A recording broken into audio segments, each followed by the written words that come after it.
In 2024, Wuthering Waves released. Now, May 23rd, 2024, when it came out, I was initially ignoring Wuthering Waves in favor of my obsession, which was Honkai Star Rail and Genshin Impact. It wasn't until 1.2 of Wuthering Waves that I tried it out, and to say I was hooked was a bit of an understatement.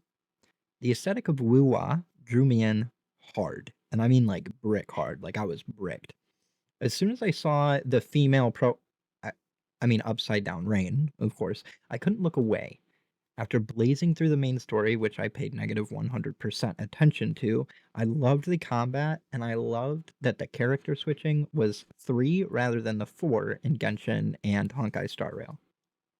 This made it feel way more free-to-play friendly, because the way I looked at it is you're only paying for 3 characters rather than 4, which is a potential $80 in savings, which for me, the only time I spent money outside of the Battle Pass on Gacha games was $100 on wishes to get Navia when she released. Anyways, Wuthering Waves was continued to be lukewarm to me after completing the story. I hit the quote end game, and I got trounced by the Tower of Adversity. As it's not just a DPS check like Genshin's Endgame, it was tactful mostly. You had to dodge, you could not face tank most enemies and just win with sheer power. This hurt my love for the game, if I'm being honest. This is because I'm a super casual fan, always have been, especially with Genshin Impact. Now, I love the power fantasy these types of games give me. Now, me being a casual is not to state I don't care for endgame content or that I do not want to clear it, because I very much do. I'm just a min-maxer, like other players in the content creation space.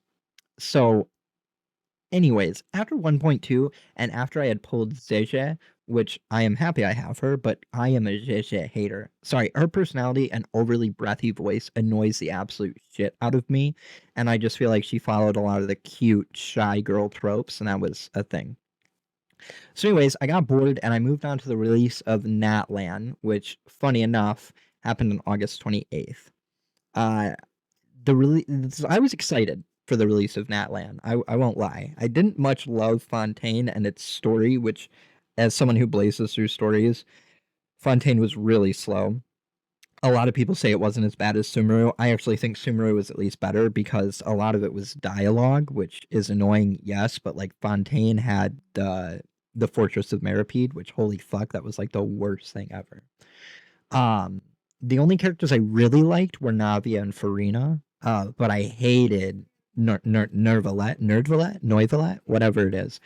It's just because he destroyed all other Hydro characters, and I didn't get him when he released, so it was a little demoralizing to even try Endgame when every guide was using Nerdvillette. So Natlan was more so my chance to enjoy the game again, and I was super excited for Mualani. I pulled for her before I even started the Natlan questline on day 1, which again, August 28th. So Natlan was an extreme waste of an absolute free dub on Hoyo's part, and this is where I'm going to sound angry, but hear me out. Natlan, the nation of war, the nation with a badass Archon, what did we get?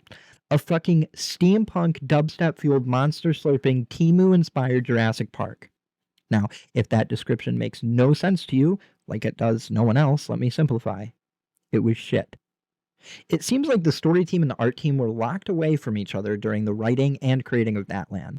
The character design team was making characters for Cyberpunk 2070 shit when they got yoinked and hired into Hoyo and not told. So we ended up with a chick on roller skates. She's super hot though. Like, let's just be honest. Shalonen, I think is her name.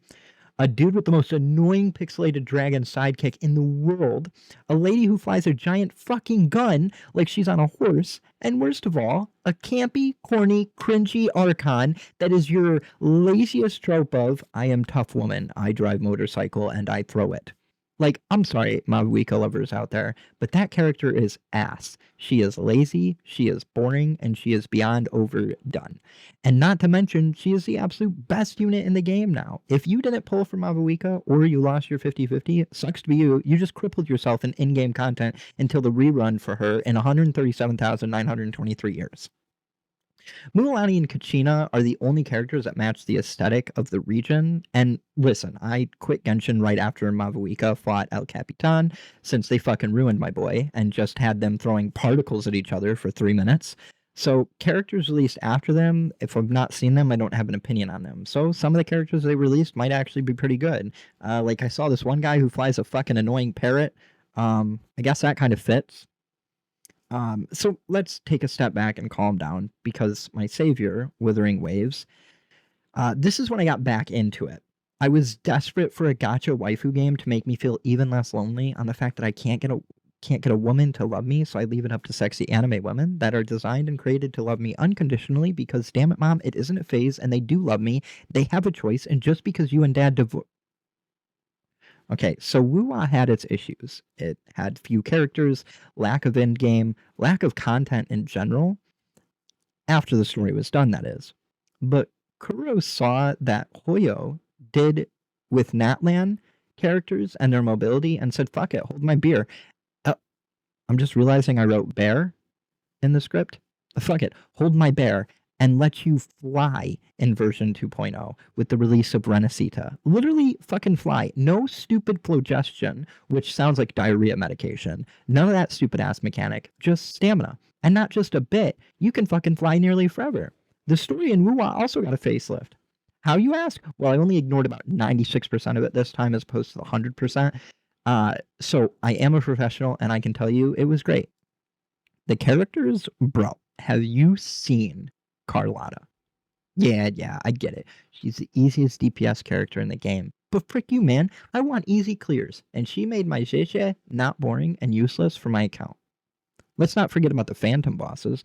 I think that's their name. You can do on higher difficulties over and over again that will make you freaking scream because they one-shot you, so you need perfect game sense and reaction time because you have them a nipple hair from health or from death, and boom, they one-shot your shorekeeper because frick you and frick your happiness. Man, I love it. Every second of it.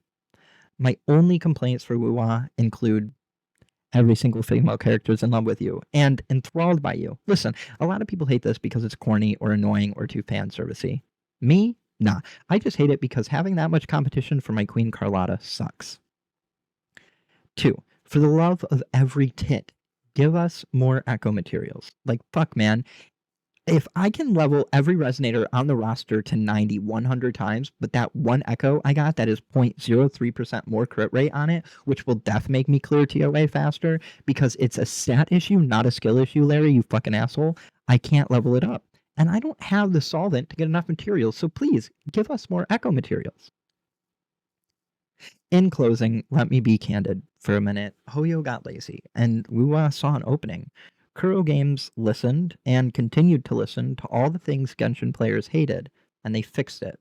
In their game, Hoyo has done nothing but shit on their fans since Mid-Fontaine. Because why not? They make millions regardless. Kuro has given us things that players had to beg for years. Cough, fucking artifact/echo loadouts. Kuro just seems to care more for their community, and they realize that by listening and accepting feedback, short term, they might make less money now, but in the long term, fostering a happier player base and creating an atmosphere where you are open to criticism and addressing it builds trust. I plan on happily spending money on Wuwa in the future for polls. Cardathea. I mean, come on, a unicorn fucking baddie? Holy shit.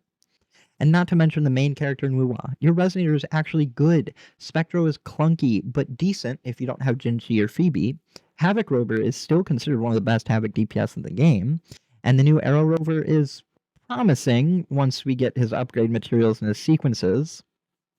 And did I mention that if you made the extreme mistake that I did and you selected the male main character off the start, Wuthering Waves lets you switch their gender anytime you want. Like, how 2025 is that, huh? You can switch their gender anytime you want. And it's nothing against the voice actor for the male. I think he's fine. But I think the female protagonist in Wuwa is just a million times better. Not to mention, holy fuck, female Rover is hot as hell. I can't get over that. Anyways, that's my Wuwa rant. Shout out to Tectone for sort of inspiring my rant. And if you ever hear this, I want to lick your bald ass fucking head, bro. Anyways, thank you guys very much. Like, comment, subscribe, do all that stupid shit. I hope you guys have a wonderful day, and please, all you Mavuika haters, be nice to me. I have a family.